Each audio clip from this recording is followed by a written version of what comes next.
Blades fans, I am here today reacting to Dozy Mmobuosi's video yesterday where he talked to Rio Ferdinand on his Take 5 podcast to talk to them about his takeover of Sheffield United and to try and address some of the information that has been coming out in the last couple of weeks.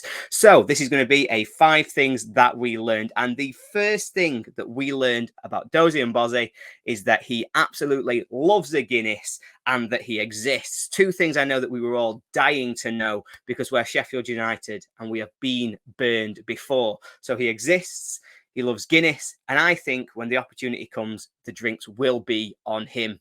So we can take him up on that offer.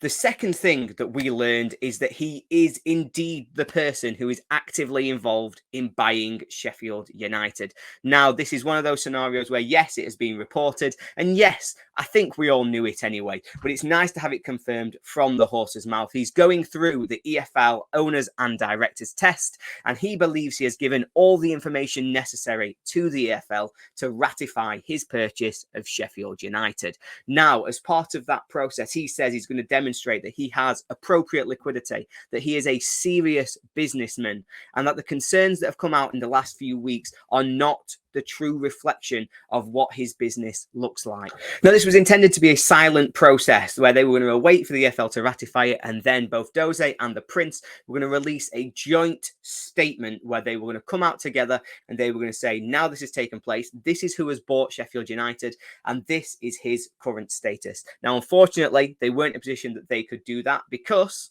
the third thing that we learned is that Dozy did indeed try to start Tingo Airlines and that they did not get off the ground. Now, he talked us through this process of what it is that has happened. Now, he owns a number of different businesses.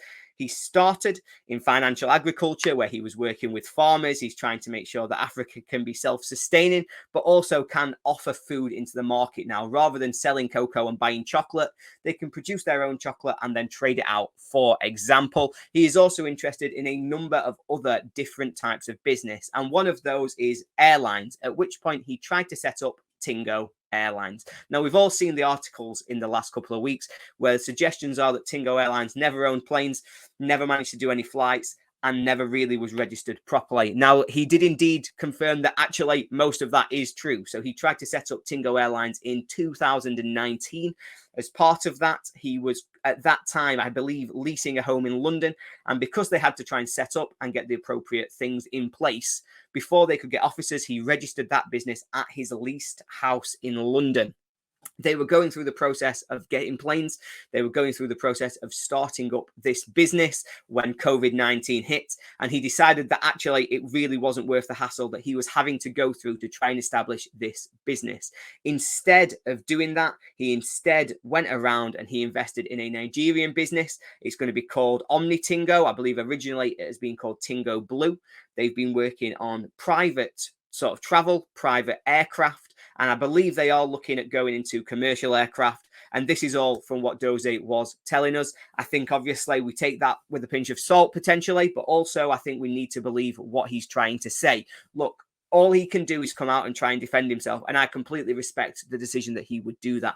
He said he's seen a lot of noise in the last few weeks that's not true. And he wants to take ownership of his own story rather than letting other people who haven't done the research, who don't understand the scenario, tell that story for him. And it's really nice that he's been able to come out and do that, that he's had the confidence to go forward, but also that he's been able to work with, let's be honest, quite a serious football contact in Rio Ferdinand to try and put forward this message. And I respect the decision that he's taken to do that, put his head above the parapet and let everybody know what he sees as being the truth in this scenario and try to put our fears to bed, because I'm sure we were all a little bit worried. So I really appreciate that he's come out and had his side of the story told and given us what he sees as being the future of not just Tingo, but what is the future of Sheffield United. So the fourth thing that we learned is why Sheffield United. So it's nice to say that he was honest and he seemed to be very open about this. He wasn't looking to buy Sheffield United. He was looking to buy a football club, and there was an opportunity there for him to buy Sheffield United. He admitted this was fairly opportunistic, but that's fine. I think from my perspective, as long as he's got the money and as long as he's invested in football, that works for me. He said that he's never supported a team, and he's always said that he will wait to support the team that he owns. His family have now started buying United merch, so we're getting that money, y'all. But I think the main thing really that we need to reflect on is that he wants to be part of Sheffield United and he wants to buy into us. He talked about lots of different things that he wants. He talked about a disenfranchised community getting back involved with their football club and really delivering them to the best of their ability. He talked about wanting a short-term plan of trying to improve the training facilities. He talked about improvement of fan engagement and working with the hotel. He talked about potentially work at Bramall Lane. That is all music to my ears because that's things that we know need investment, that we know can make Sheffield United into the world-class club. Let me say that again, the world-class club that Dozy thinks we can be under his stewardship. And that is huge. And we'd love to be that. So he's talking about why Sheffield United, what it is that he likes about Sheffield United. And the main thing that he seemed to want to come back to is the Sheffield community. He talks about, again, you know, he loves a Guinness. He talks a lot about wanting a Guinness. But in that pub, he said he got a good vibe for Sheffield and that he liked what he was seeing here. So hopefully this is a long-term project. He said that he only does things long-term. And if he is coming long-term, he's talked about a potential position where fans can be involved in the ownership of the club. That is all very positive news. So the fourth thing we learned is why he is interested in buying Sheffield United. And the final thing that we learned is what are his immediate plans for Sheffield United. I talked about what he was going to do with the training ground, how he'd referenced fan engagement. He talked about potentially getting investment into Bramall Lane. But the other thing he talked about is the playing staff. And let's be honest, that's what we care about most. What are we going to see on the football pitch from Sheffield United? Now, he first of all talked about sustainability and he talked about stability as much as anything. He was asked whether he would be changing the manager, changing the sort of management staff and the structure there, like they've done at Chelsea, where they've come in, immediately got rid of a popular manager and brought somebody else in where it's not quite working. Now, he said he wanted just to be consistent. He doesn't believe that disruption for the sake of disruption is worth it. He's a practical businessman and he knows that when something's working, you don't get involved in that and you leave it to work. So that is great news that we will continue to see these good times. Hopefully 𝗂𝗂𝗂𝗂 can just continue to deliver and he will be able to do that supported by Dozy. He then talked about the playing staff and he was asked very pointedly about 𝗬𝗏 Ndiaye and Sander Berge. Now, he said that he doesn't want them to leave. He talked about, you know, the Championship's a very good level, but the Premier League is a level above that. And he thinks they're players capable of stepping up to that level. And that actually he wants more players who are capable of stepping up to that level. He wants them to be able to deliver, score goals and help us defensively. And they were his exact words. So I think it's key to see that he does think that there is some recruitment to be done. Obviously, if we are to be promoted, we're in a fantastic position.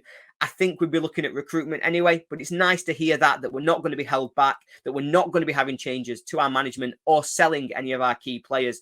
Now, that's music to my ears, and I'm sure it's music to yours as well. So the fifth thing we learned is what is his plan for the immediate future of Sheffield United, albeit a little bit vague.